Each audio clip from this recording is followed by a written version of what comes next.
সাবধানে সাবধানে তোরা সাবধানে থাকিও রে, রং বেরঙের হুজুর আইছে রে দেশে, রং বেরঙের হুজুর আইছে রে। কোন হুজুরের দাড়ি ছাটা, কারো আবার অল্প কয়টা, কোন হুজুরের দাড়ি ছাটা, কারো আবার অল্প কয়টা। শেষ করেছে পানের বাটা হাকিম পুরি খাইয়া রে, রং বেরঙের হুজুর আইছে রে দেশে, রং বেরঙের হুজুর আইছে রে। কোন হুজুরের লম্বা টুপি, কেউ বা আবার ভণ্ড সুফি, কোন হুজুরের লম্বা টুপি, কেউ বা আবার ভণ্ড সুফি। জলসার দিনে লাফালাফি, জাল হাদিস পয়রা রে, রং বেরঙের হুজুর আইছে রে দেশে, রং বেরঙের হুজুর আইছে রে। সাবধানে সাবধানে তোরা সাবধানে থাকিও রে, রং বেরঙের হুজুর আইছে রে দেশে, রং বেরঙের হুজুর আইছে রে।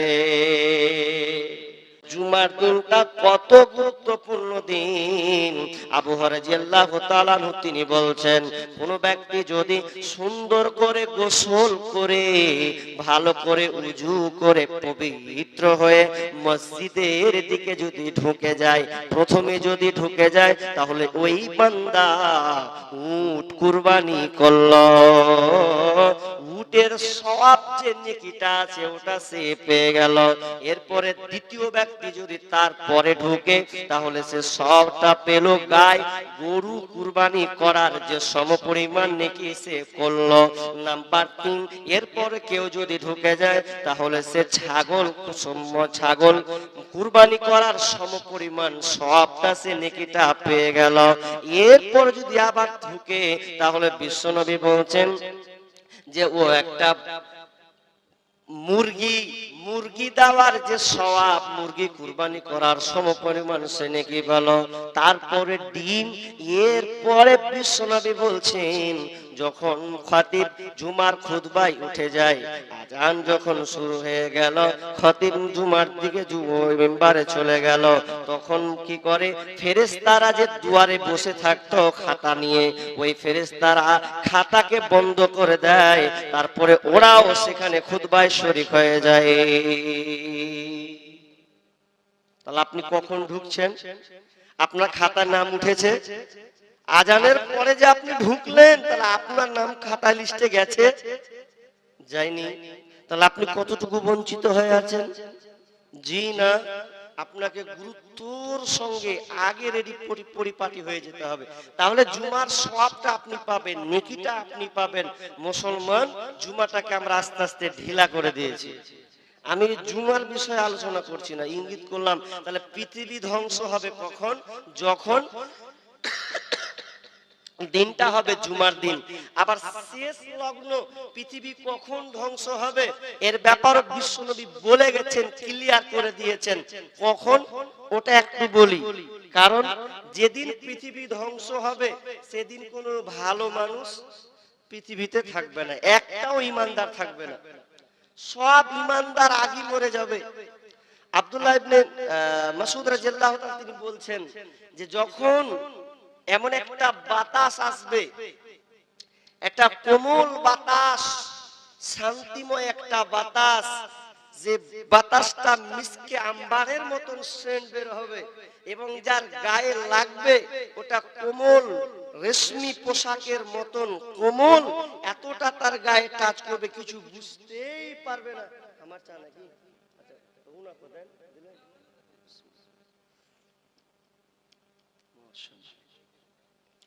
তো এই কোমল হবে। শুধু তাই নয়, বিশ্বনবী বলছেন পৃথিবী যখন ধ্বংস হবে, ঈমানদার লোক, ভালো লোক একটাও থাকবে না। ফি কলবিহি মিসকালু হাববাতিন মিনাল ঈমান, যার অন্তরে সরিষা দানা বরাবর ঈমান থাকবে, যার শরীরে সরিষা দানা বরাবর অন্তরে ঈমান থাকবে, সেই লোকটাও সেদিনকে টিকবে না, সেদিন ওই কোমল বাতাসে সে মৃত্যুবরণ করবে। এক কথায় বিষ্ণু বলছেন ইল্লা আলা শিরারিল খালক, মন্দ মানুষ যারা হবে, খারাপ লোক যারা হবে, তাদের উপরে কিয়ামত সংগঠিত হবে, কিয়ামত কায়েম হবে, ভালো লোক একটাও থাকবে না। বিশ্ব নবী বলছেন আন আনাস ইবনে মালিক قال قال رسول الله صلى الله عليه وسلم لا تقوم الساعة حتى لا يقال في الأرض الله। বিশ্বনবী বলছেন এক কথায় কতদিন পর্যন্ত পৃথিবী টিকে থাকবে, যতদিন পর্যন্ত আল্লাহ বলনেওয়ালা লোক থাকবে।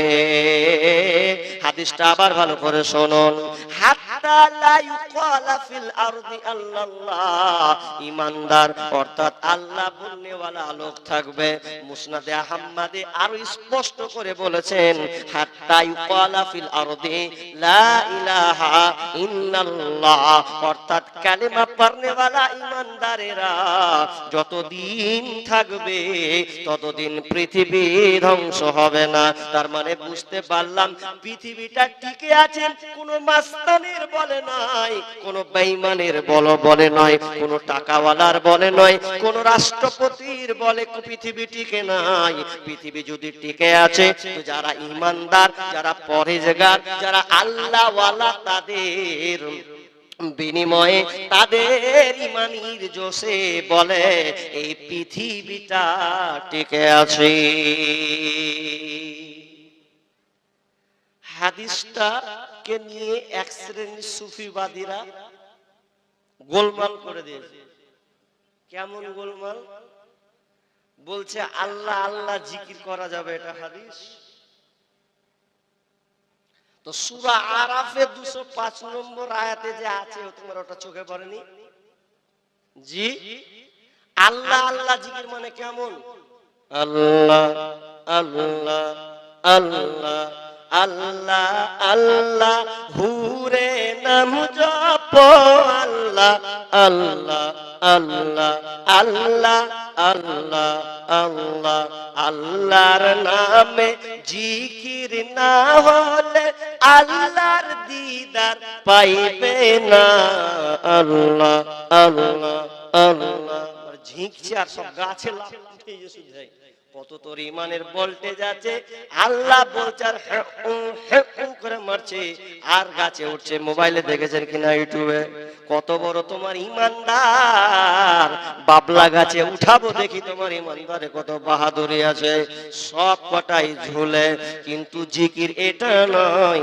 আল্লাহ তাআলা নবীকে বললেন ওয়াজকুর রাব্বাকা ফি নাফসিকা, হে নবী আপনি জিকির করুন, আল্লাহর জিকির আপনি করুন, চুপে চুপে মনে মনে জিকির করবেন। জিকিরটা যেন কথার দ্বারার মাধ্যমে না হয়, ভয়ভীত সন্তুষ্ট আন্তরিকতার সাথে যেন তোমার এই জিকিরটা হয়। কিন্তু আজকে জিকিরটা এমন ভাবে হয়ে গেছে মনে হচ্ছে তার অন্তর নয়, শরীর কাঁপা জিকির। সাবধানে সাবধানে তোরা সাবধানে থাকিও রে, রং বেরঙের হুজুর আইছে রে দেশে, রং বেরঙের হুজুর আইছে রে। কোন হুজুরের দাড়ি ছাটা, কারো আবার অল্প কয়টা, কোন হুজুরের দাড়ি ছাটা, কারো আবার অল্প কয়টা। শেষ করেছে পানের বাটা হাকিম পুরি খাইয়া রে, রং বেরঙের হুজুর আইছে রে দেশে, রং বেরঙের হুজুর আইছে রে। কোন হুজুরের লম্বা টুপি, কেউ বা আবার ভণ্ড সুফি, কোন হুজুরের লম্বা টুপি, কেউ বা আবার ভণ্ড সুফি। জলসার দিনে লাফালাফি জাল হাদিস পয়রা রে, রং বেরঙের হুজুর আইসে রে দেশে, রং বেরঙের হুজুর আইসে রে। সাবধানে সাবধানে তোরা সাবধানে থাকিও রে, রং বেরঙের হুজুর আইসে রে দেশে, রং বেরঙের হুজুর আইসে রে। সুফিবাদীরা শুধু জিকির ছাড়া কিছুই বুঝে না। এক জিকির সুফিবাদীকে দেখছি আর ভণ্ডকে, ভণ্ড বলছে শুধু আল্লাহ আল্লাহ জিকির করো, নামাজ রোজা কিছু লাগবে না। আমরা জান্নাতের দরকার নাই, নবী জাহান্নামকেও দরকার নাই। জান্নাত দরকার নাই, জাহান্নাম দরকার নাই। আরে নবী নবী জপলে হয়ে যাবে আমাদের কামিয়াব। ওই জন্য ওরা গাজাল বের করে সঙ্গীত বের করছে, আমি চাই না বেহেশত ভয় পাই না জাহান্নাম, আমি চাই না বেহেশত ভয় পাই না জাহান্নাম, আমার কপালে লিখে দিও দয়ার নবীর নাম, আমার কপালে লিখে দিও দয়ার নবীর নাম। কত বড় বেঈমান! অথচ বিশ্বনবী বারবার দোয়া চেয়েছেন, আমাদেরকে শিখিয়েছেন জান্নাত চাইতে, জাহান্নাম থেকে বাঁচতে। আল্লাহুম্মা ইন্নী আসআলুকাল জান্নাতা ওয়া আউযু বিকা মিনান নার, দোয়া আমাদেরকে শিখিয়েছেন। আর এই ভণ্ড বলছে জান্নাত জাহান্নাম নয়, কিছু ডরি না, এগুলো মানি না। তখন আরেকজন কলম করে লিখেছে, আর একজন কিন্তু ভালো রাগী করে যেন লিখেছে, কথাটা যেন মনে পড়ছে না, কথাটা যেন মনে পড়ছে না।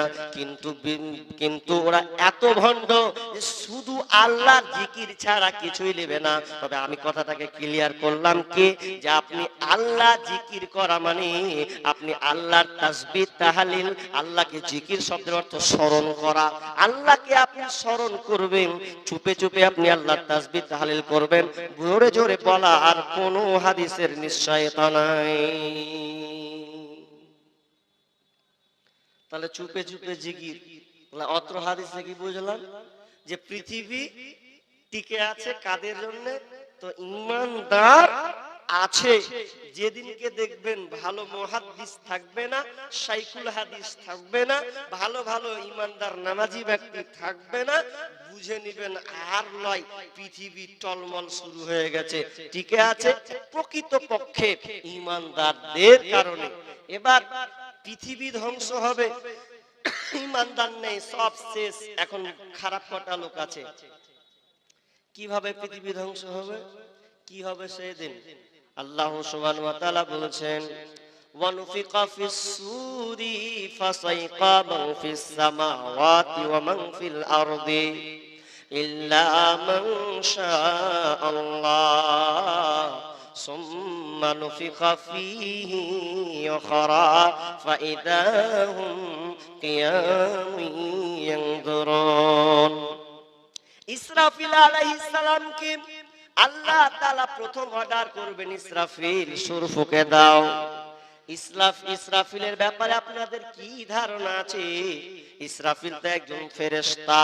ফেরেশতাদের পাওয়ার কত বড়, ফেরেশতারা পাওয়ার কত বড়, পৃথিবীতে ফেরেশতা কতগুলো আছে আপনাদের কি জ্ঞান ধারণা আছে?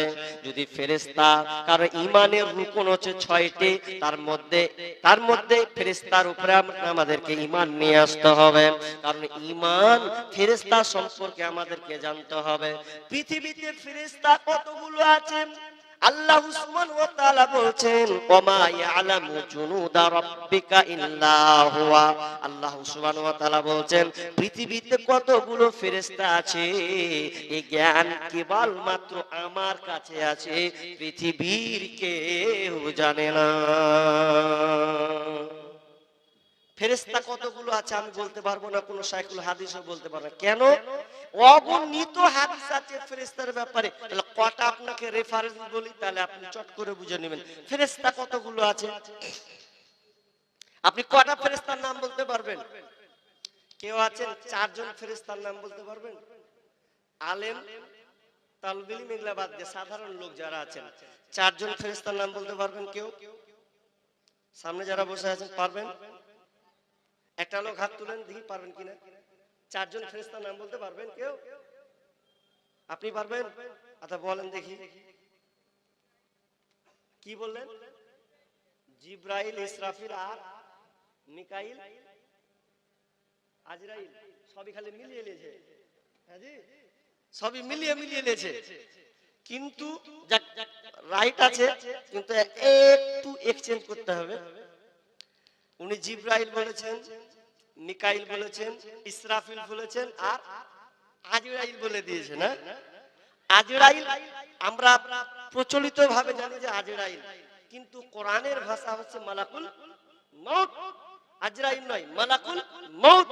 চারজন ফেরেশতা, এদের কাজ এক এক রকম। আল্লাহ তাআলা পৃথিবীটাকে পরিচালনা করার জন্য ফেরেশতাদেরকে এক একটা দায়িত্ব দিয়েছে। কিন্তু ফেরেশতা কতগুলো আছে আমারও জানা নাই, আপনারও জানা নাই।